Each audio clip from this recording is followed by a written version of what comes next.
সবাইকে good morning. Hello everyone, আসসালামু আলাইকুম। আমি নাজমিন। আই হোপ তোমরা সবাই ভালো আছো। আলহামদুলিল্লাহ আমিও খুব ভালো আছি। তো সকালে স্টার্ট করেছিলাম গোলা রুটি দিয়ে।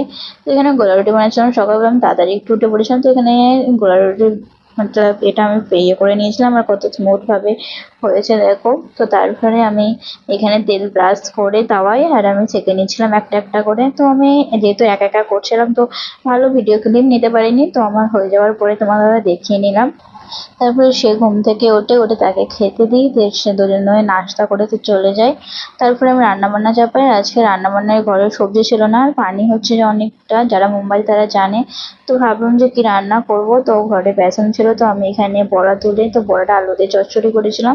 তো এই রেসিপিটা আমার খুব ভালো লাগে, জানি না কার কার ভালো লাগে, কিন্তু আমার খুব ভালো লাগে। আর বিশেষ করে ভালো লাগে হাতে মেখে করলে, তো টেস্টটাই আলাদা আছে গাইস। পুরো টেস্ট পাল্টে যায়, এত সুন্দর টেস্ট আছে হাতে মেখে করলে। তো আমি সেরকম ভাবেই করছিলাম। আর এগুলো সব আমার মার কাছ থেকে শিখাই রেসিপি, আর আমার খুব ভালো লাগে এই জিনিসটা। এখন বলে নয়, আমি ছোট থেকেই খুব পছন্দ করি এই জিনিসটা, মানে এই তরকারিটা আর কি। তো আমি এখানে হাতে করে মেখে নিচ্ছিলাম ভালো করে, আর সবকিছু মাখিয়ে নিয়ে দিয়ে পানি দিয়ে দিয়েছিলাম। তো তারপরে একটুখানি ফোটানোর পরে দিয়ে আমি বড়াটা দিয়ে দিয়েছিলাম। তারপর সব কাজ ফাজ মিটিয়ে নিয়েছিলাম। তো সে খাওয়া দাওয়া করতে আসে।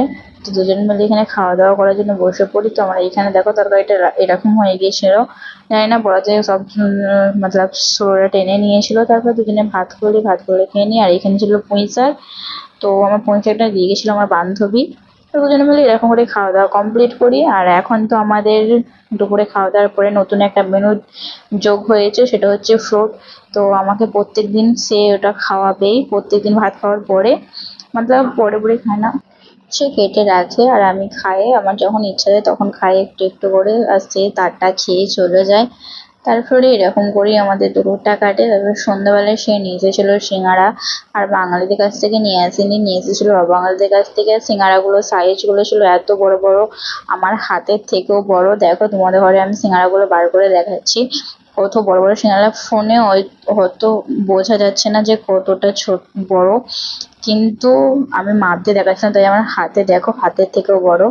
তো চলো সিঙ্গারা খেতে থাকি। তো ভিডিও ছিল এতটা পর্যন্ত, দেখা হবে আবার নেক্সট ব্লগে। ততক্ষণ আর বাই বাই। ভিডিও যদি ভালো লেগে থাকে একটু ছোট্ট করে কমেন্ট করে জানিয়ে দিও।